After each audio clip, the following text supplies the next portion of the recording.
You sit before me, and I before you, not merely in the flesh, but in the realm of the symbolic, here in this sacred psychic space. We are not merely individuals. We are representatives of the entire human drama. And as such, I must tell you something that many instinctively know, but few dare to fully confront. Pain is not accidental. Pain is not merely circumstantial. Pain is summoned. And unless you come into conscious relationship with this summoning force within you, you will continue to attract it with a kind of gravitational certainty. Like moths circling a flame they cannot understand, you will orbit pain, not knowing that the orbit is scripted from within. Let me tell you a dream. A woman dreams. She walks through a vast cathedral with stained glass windows. But as she walks, every window shows her a different version of herself. Angry, ashamed, screaming, curled in fetal silence. She wants to turn away, to flee the house of mirrors. But something deeper compels her to stare into each window. At the center of the cathedral is a pool of dark water. She kneels, looks in, and sees not a reflection but a child, herself at age 5, crying but reaching out. She wakes, sobbing. You see, this dream is not simply a personal vision. It is archetypal. It is the dream of humanity. Each of us builds inner cathedrals filled with psychic icons, experiences, unhealed, emotions, unacknowledged, parts of the self, exiled to the unconscious. And it is from these unintegrated shards that we attract pain, not because we are doomed, but because pain is a signal. It is a messenger from the self, and the self, that vast unknowable totality of who you are, will stop at nothing to be made whole.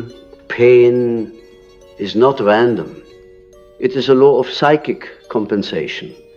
Where there is unconscious repression, there will be external manifestation. Where there is a disowned shadow, there will be reflection in the other. This is why some people repeatedly fall into relationships that hurt them, not because they are masochists, but because they are still searching for the missing symbol of their inner wholeness. They seek not love, but recognition. And where the psyche is fragmented, recognition will often arrive through wounding. The wound reveals where the light must enter. You will always attract pain until you turn toward the part of yourself you most despise. That is the truth. Until you make peace with your own aggression, it will appear in others as cruelty. Until you befriend your own shame, it will appear in others as rejection. Until you claim your own divine worth, you will attract people and situations that echo your unworthiness like a sacred chant. And the more you resist this truth, the louder the chant becomes, not because the universe is cruel, but because the unconscious is persistent. When people speak of triggers, they often speak as if these are problems to be avoided. But I must tell you, a trigger is holy. It is the hand of the self reaching into your personality and saying, look here, right here, in this thing, this is the place of your alchemical gold. To reject your triggers is to reject the very path that would lead you to freedom. Do not merely cope with them, dialogue with them, study them, Let them lead you down into the caverns of your earliest pain, where the blueprint was first etched into your psychic skin. You see, your psyche is not a passive field. It is an active co-creator of your experience.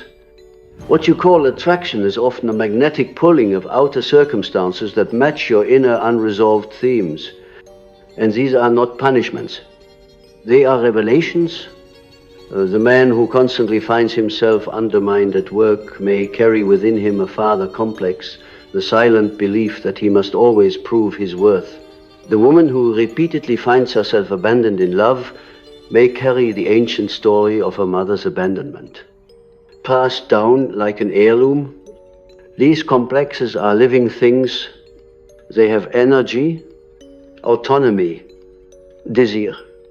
Until made conscious, they run your life. And so, when I say that you will always attract pain until you do this first, I speak of the turning inward, the decision to descend into your own psychic underworld, armed not with judgment, but with curiosity. This is the most courageous act a human being can undertake, not to battle dragons outside, but to face the serpents within, because there is always a serpent, always. And it does not mean you are broken, it means you are alive. The serpent in mythology is not merely a symbol of danger, it is also the symbol of transformation. You must meet the serpent, you must name it. Pain that is ignored becomes fate. Pain that is faced becomes power. This is the secret of the alchemist. Though they cloaked it in strange language, calcination, coagulation, sublimation. But what they were really describing was the human soul, how suffering, when consciously embraced, becomes gold. Not literal gold, but spiritual value, meaning depth, radiance that no longer depends on outer validation. But the process is not clean, it is not neat. It involves the death of illusion, the shattering of false identity, the burning away of egoic defenses. And so most people avoid it. They blame others. They stay at the surface. But the surface is a lie. The psyche is deep water. And if you stay on the shore, pain will keep arriving in boats until you learn to swim toward it, not away. I do not say this to alarm you, but to awaken you. The invitation of your suffering is to become conscious, to walk backward into the labyrinth where your younger self still wait, not to banish them, but to embrace them.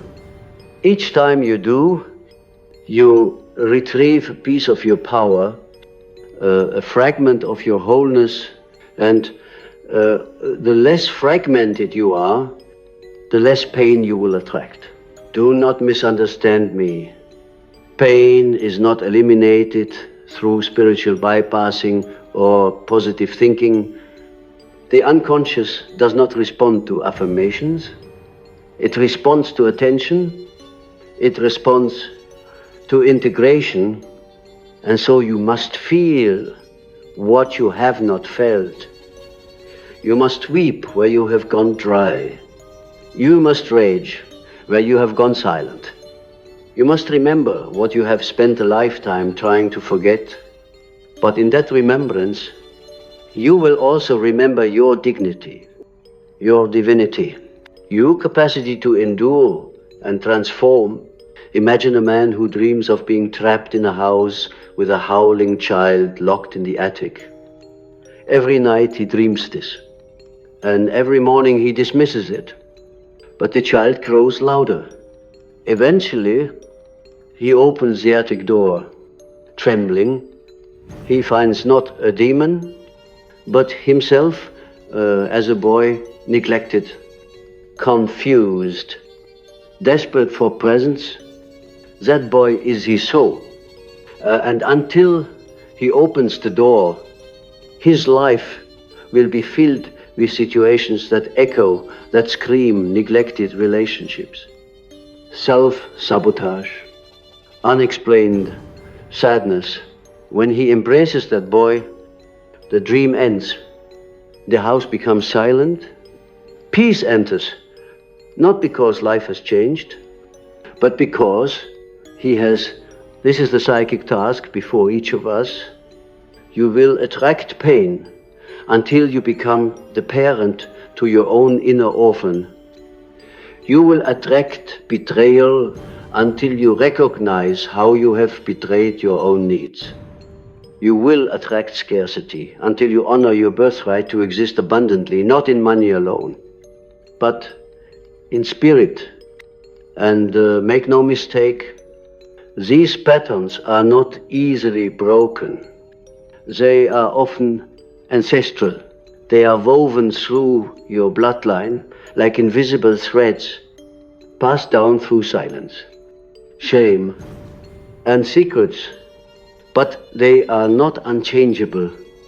They are not destiny. They are invitations. Your soul has no interest in comfort. It has interest in growth, and sometimes growth requires collapse. The loss of the job, the end of the marriage, the illness, the humiliation. These are not errors.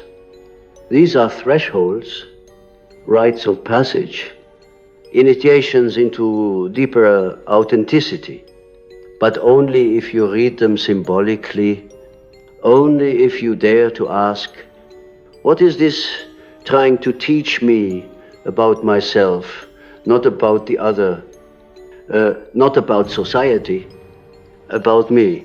This is the path of individuation, not becoming who others need you to be, but who you truly are. And the self, that inner blueprint of wholeness, will not rest until it is known. You cannot attract peace until you are at peace with your own chaos. You cannot attract love until you have loved your own darkness. You cannot step into the light until you have stood in the shadow without flinching.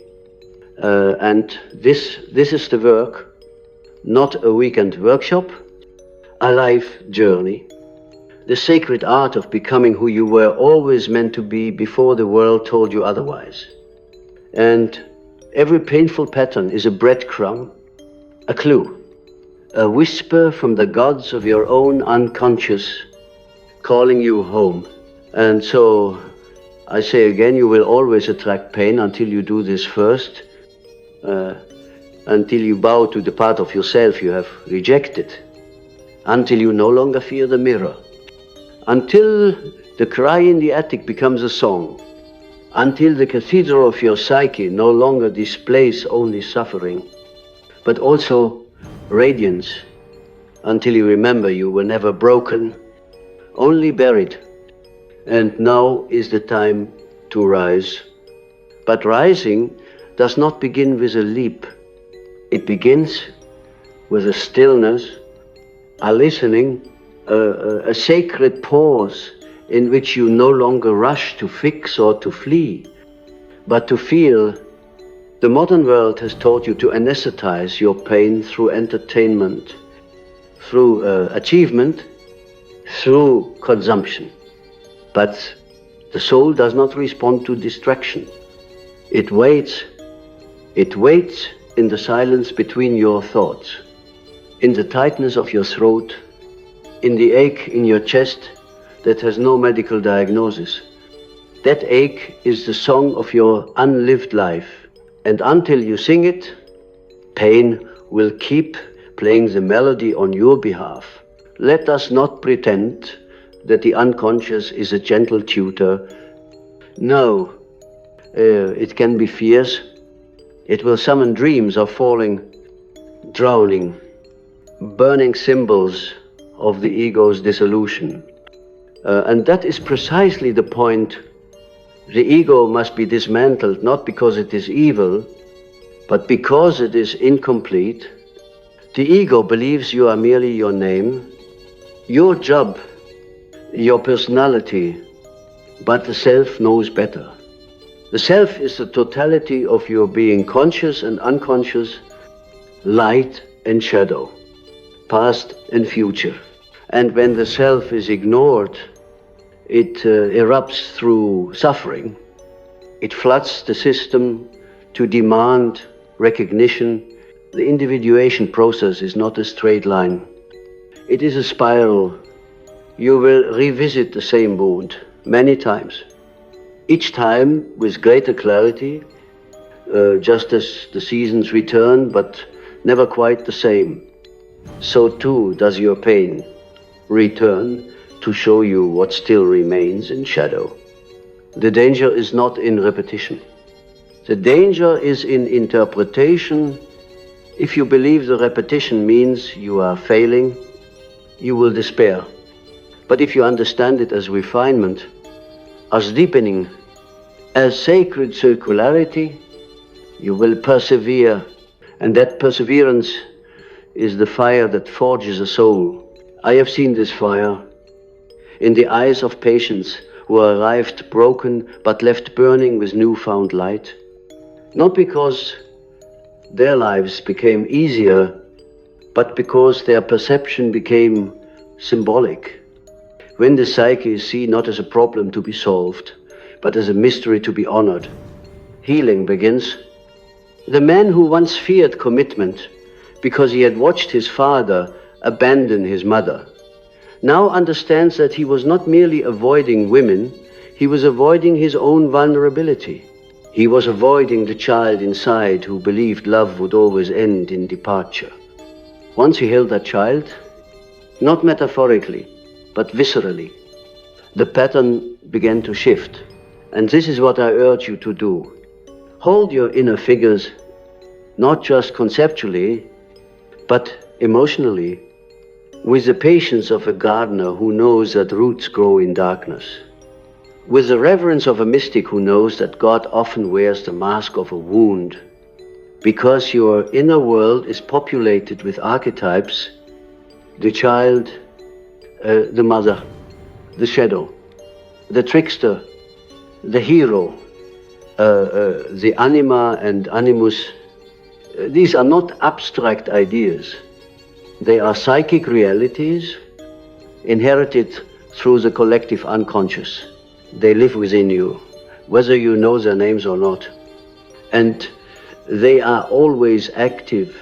When the child is wounded, you attract experiences that mirror its helplessness.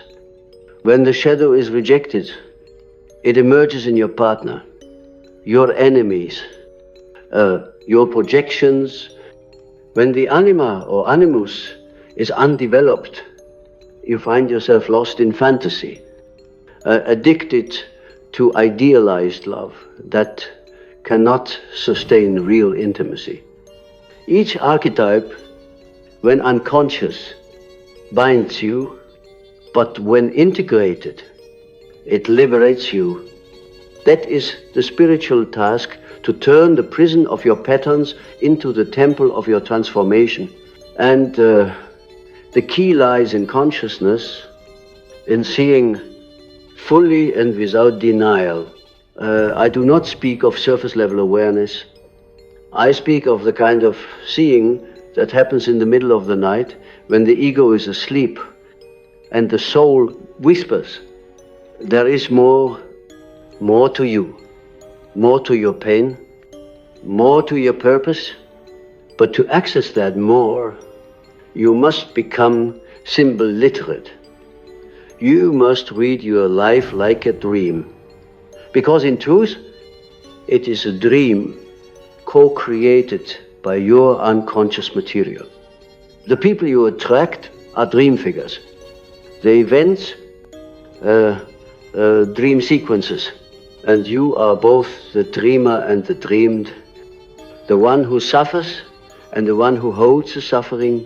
So how do you break the pattern? Not by force, not by willing it away, but by becoming intimate with it by asking, what are you trying to show me?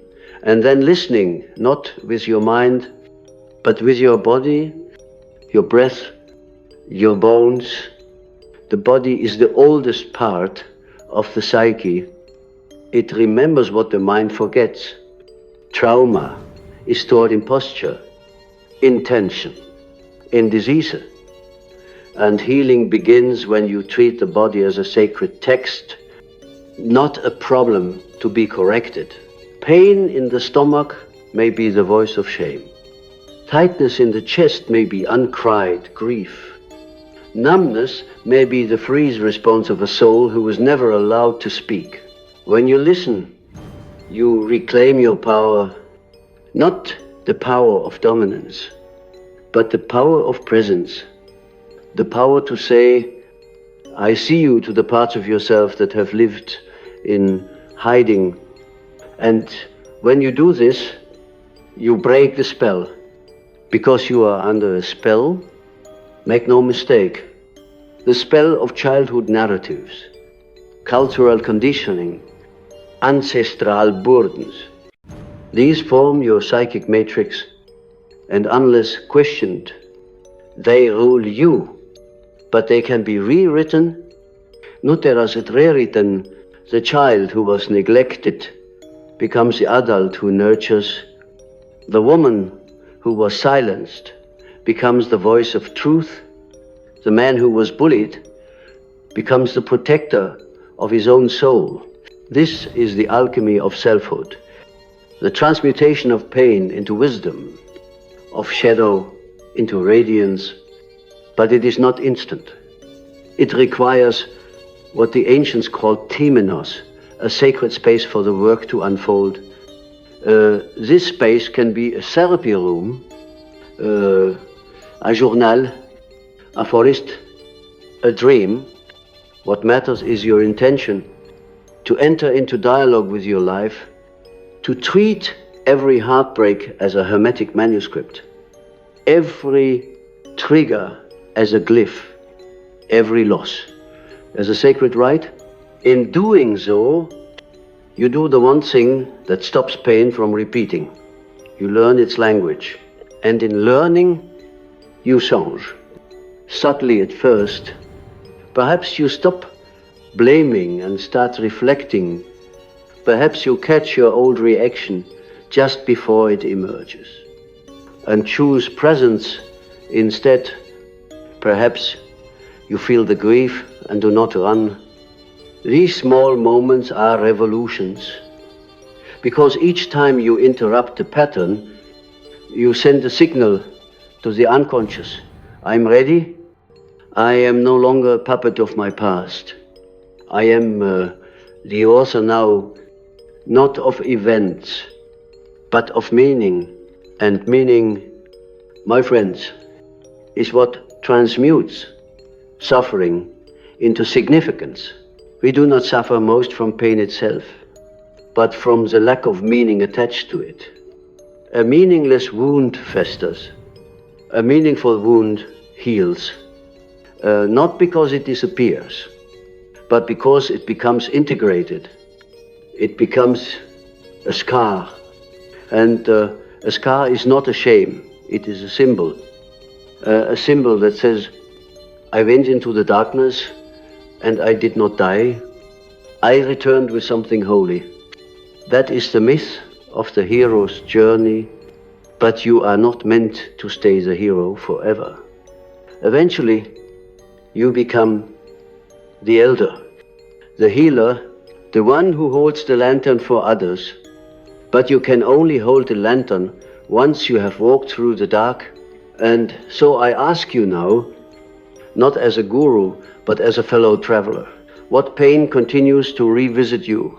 What pattern persists no matter how many times you change the outer details? What fear has shaped your decisions more than you'd like to admit? These are not weaknesses. These are your sacred teachers. Do not rush to banish them. Invite them in. Ask them what they need.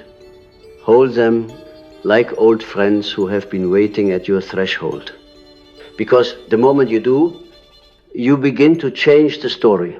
And as the story changes, so does the pain. It may not vanish overnight, but it softens. It informs rather than infects. It becomes a compass rather than a curse. And you begin to notice something strange, peace, not the peace of avoidance, but the peace of integration, the peace of knowing that you are no longer at war with yourself. And in that peace, new energies arise. Creativity, intuition, compassion. These were not absent before. They were blocked, buried under the rubble of old wounds. But now they emerge like green shoots after a fire. You begin to attract different people, not because you have mastered some secret technique, but because your frequency has changed. You no longer seek validation from pain. So pain no longer needs to arrive. You no longer attract the mirror of your disowned parts, because those parts are now welcomed home. And this is not magic. It is psychology. It is energy. It is the natural result of psychic coherence. When your inner world is harmonized, your outer world begins to reflect that harmony, not perfectly, but increasingly. But remember, you are not exempt from future pain. You are simply no longer enslaved by it. Pain might still visit, but it no longer stays. It becomes a guest, not a master. And that shift, that subtle yet profound shift, is the mark of maturity, of spiritual adulthood, of becoming an agent of your own becoming. And that, my friends, is the task before each of us, not to escape pain, but to metabolize it, to digest its nutrients, to compost the old and grow the new. This is the only way forward, the only way through. And it begins always with this one act, the turning inward, the sacred descent, the decision to walk into the cathedral of your soul and face every stained glass window without looking away. Only then will you stop attracting pain, not because you have conquered life, but because you have befriended it. But I must now speak of something even deeper, something more uncomfortable, and yet profoundly liberating, the idea that pain, when not transformed, becomes identity. Yes, this is the hidden tragedy of the human psyche. We begin to believe that we are our wounds. That suffering is not just something we carry, but something we are. The abused child becomes the adult who believes love must hurt. The shamed adolescent becomes the adult who apologizes for existing. The overlooked dreamer becomes the adult who never tries. Slowly, imperceptibly, we shape ourselves around the void, and then we forget that we have the power to reshape. You must understand, identity is fluid. It is not fixed. It is not a prison sentence handed down by your past. It is a living construct born of narrative and nurtured by attention. And the story you tell yourself about who you are will either liberate or bind you. This is why the unconscious is so powerful. It is the author behind the curtain. And if that author remains unseen, it will write your story, using only the language of your unhealed pain. It will cast you again and again in the role of the victim, the martyr, the invisible one, the one who never gets chosen. But when you become conscious, You reclaim the pen, you begin to edit, to question, to say, is this belief mine, or was it given to me? Is this feeling current, or is it a ghost from the past? Is this desire truly mine, or a projection of what I thought would make me lovable? These questions are dangerous. They are unsettling, but they are the only path to true freedom. Because until you challenge the architecture of your own identity, you are merely repeating a script written by fear. Let me tell you something, the world does not want you to know. You are not obligated to carry every emotion that arises. Feelings are not facts. They are visitors, guests in the house of your being. Some come bearing truth, others come carrying residue of ancestral grief, collective trauma, childhood echoes. It is your task to discern, to feel, yes, but also to filter, not with judgment, but with awareness. When shame arises, ask it, whose voice are you echoing? When fear knocks, ask it, are you here to protect or to prevent? In this way, you do not repress your emotions, you refine them. And this refinement is the path to discernment, to sovereignty, because the mature soul does not react, it responds. It does not project, it reflects. It does not seek control, it seeks understanding. And when you understand your patterns, you begin to choose differently, not perfectly, not without stumbling, but consciously. And each conscious choice is a declaration to the universe. I am no longer a prisoner of my unconscious. I am becoming a participant in my evolution. This is the sacred art of inner work. It is not glamorous. It is not always pleasant, but it is holy. To sit in silence and feel the grief you've been avoiding for years, that is holy. To cry for the version of yourself that had to survive without tenderness, that is holy. To forgive your younger self for what she did not know, that is holy. And in these acts of invisible courage, your soul begins to unfurl, to emerge from the cocoon of coping and into the wings of becoming. And this becoming is not linear. It is not a staircase. It is a spiral descent into your own depths, where you meet forgotten fragments and offer them sanctuary. This is what the ancient initiates knew, what the mystics whispered, that true transformation requires katabasis, the journey into the underworld. In myths, heroes always descend before they ascend.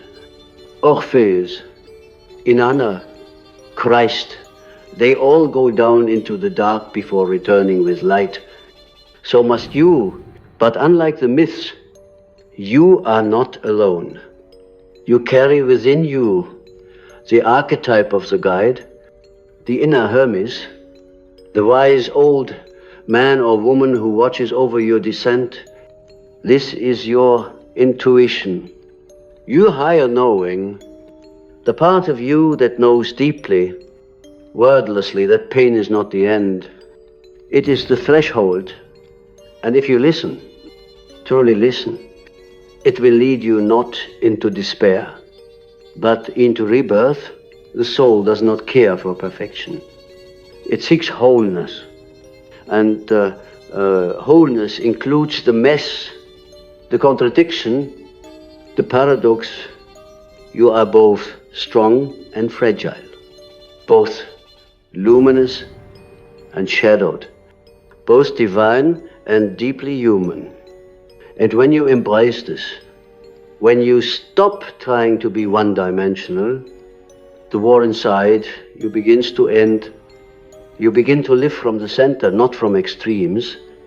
And from that center, life opens, you will find that the things which once triggered, you begin to soften, that the people who once held power over you begin to lose their grip, not because they changed, but because you did, because your inner terrain shifted, and in that shift, pain becomes teacher, not tyrant. You stop asking, why is this happening to me? And start asking, what is this revealing in me? That one question changes everything. But be warned, the ego will resist. It will tell you that the pain is out there, in them, in the world. And sometimes it is, we do not deny injustice, abuse, oppression, but even there, your power lies in your response, in your capacity to choose your stance, your healing, your path. This is not bypassing, it is empowerment. To know that even when life breaks you, you are still the sacred architect of what you build from the rubble.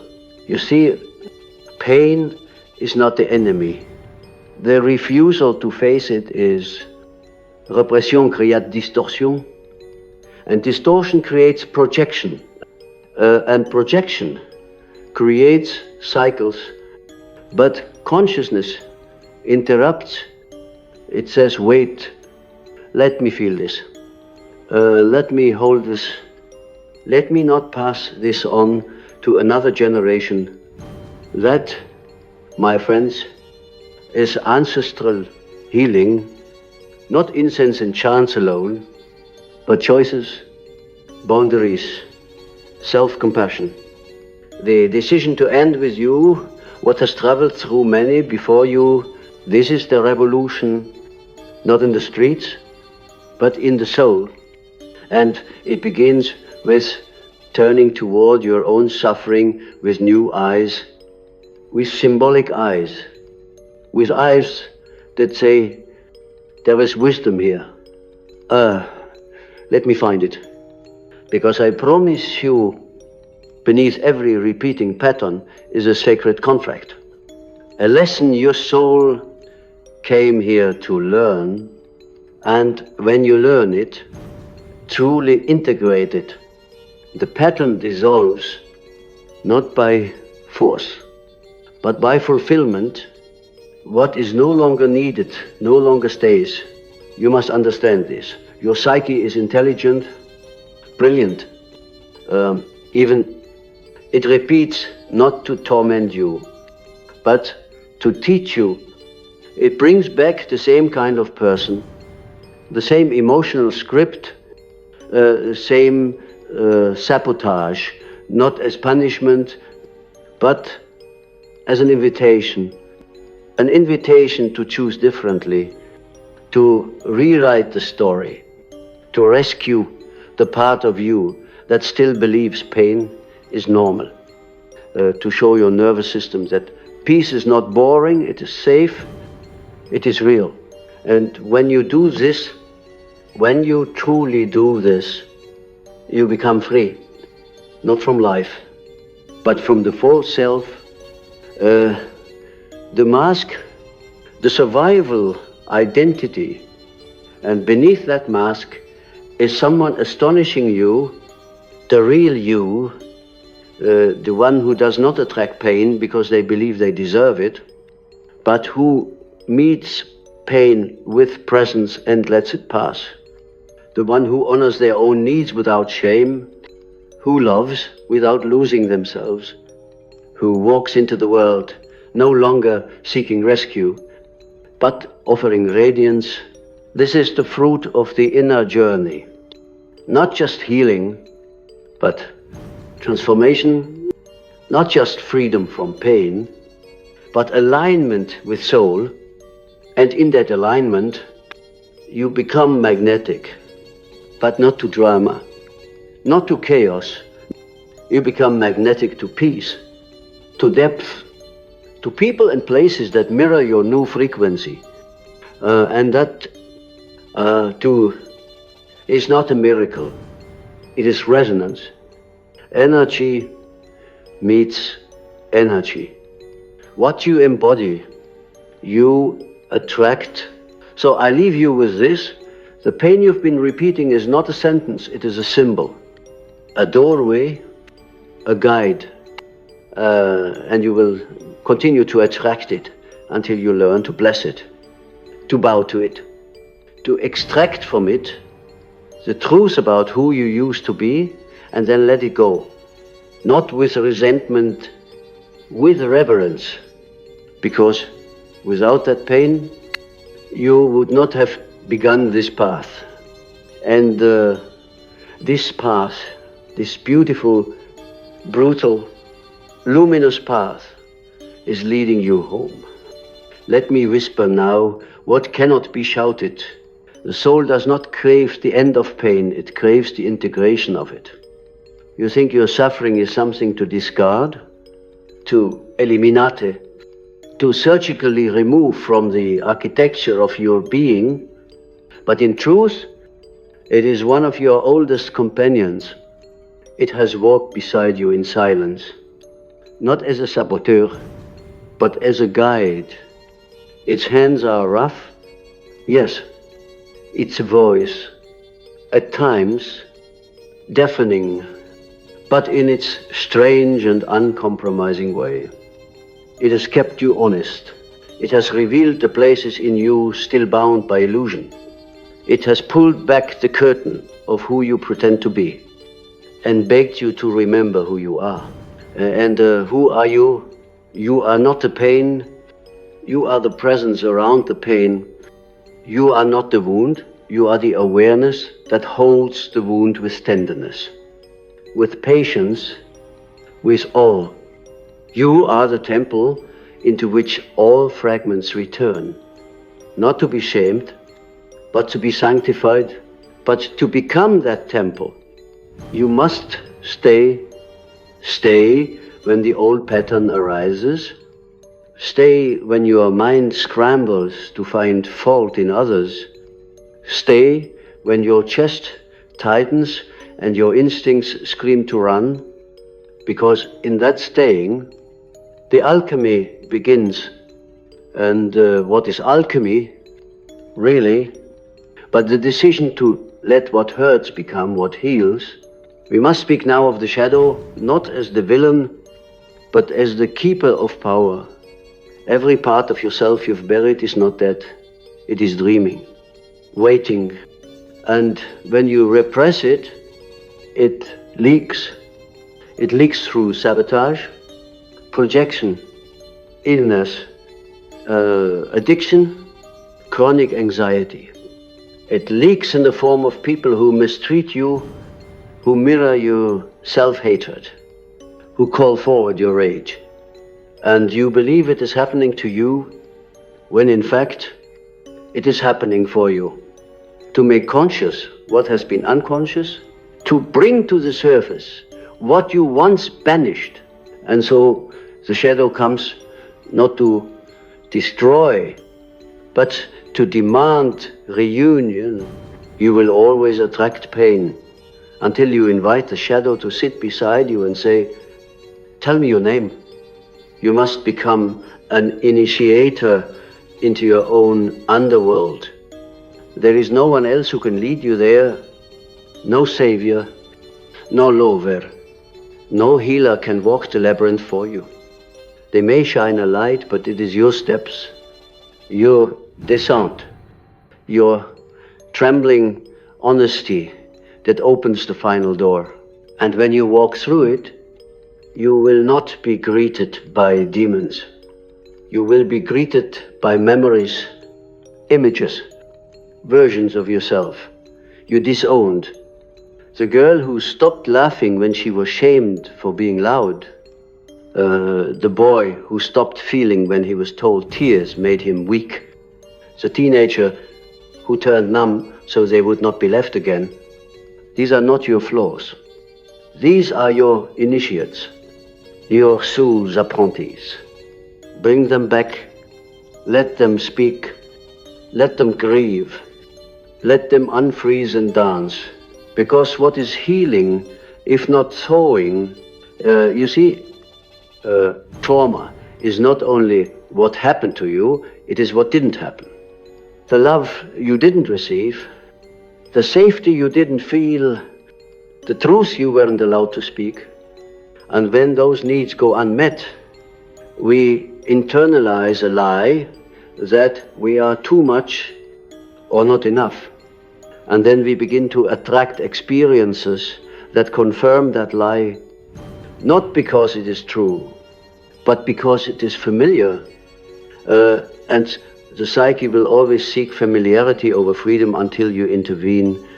This is the task of the inner warrior, not to fight the world, but to fight for the truth of your own being. And what is that truth? That you are not broken, that you never were, that even in your most self-destructive moments, you were simply trying to survive, trying to protect the sacred ember within you from a world that didn't know how to hold it. And now it is time to let it rise. You will not rise all at once. You will rise in waves, in one moment of saying no when you would have said yes, in one moment of staying with the pain instead of fleeing to distraction, in one moment of holding yourself like a parent holds a trembling child and saying, I'll see you, I won't leave.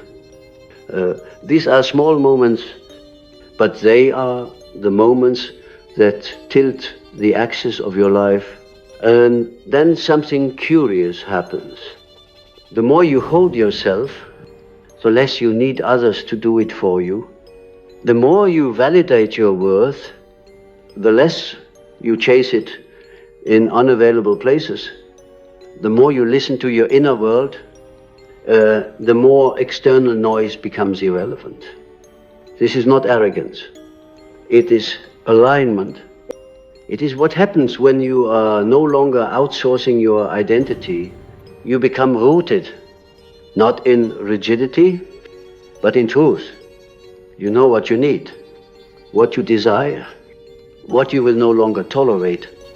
You become the parent you never had, the lover who never left, the witness who sees everything and shames nothing. This is wholeness, and it is the antidote to pain, not because it prevents pain, but because it transforms it. Pain stops being a punishment and becomes a portal, a passage, a prompt to return to yourself. And each time you return, you gather more of your soul. You become less reactive, more reflective, less hungry for validation, more satisfied by presence, less afraid of endings, more open to rebirth. And that is what this work ultimately is, a series of deaths and resurrections, of identities you outgrow, of wounds that once defined you, of beliefs that once bound you. And with each death, there is grief, but also grace, because what is released makes space for what is real, what is new, what is sacred. You will look back one day at the patterns you thought would destroy you and realize they were your teachers. Brutal, yes, but devoted. And when you learned the lesson, they vanished. Because the pattern only persists when the soul is still speaking in whispers. But when you begin to listen in full voice, the pattern no longer needs to scream.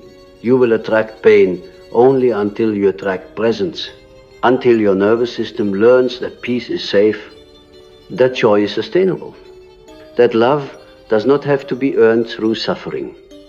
This takes time and tenderness, but it begins with one act, the first and final act of liberation, turn toward the ache, toward the story, toward the shame, turn toward the very thing you've built a life around avoiding, and watch what happens.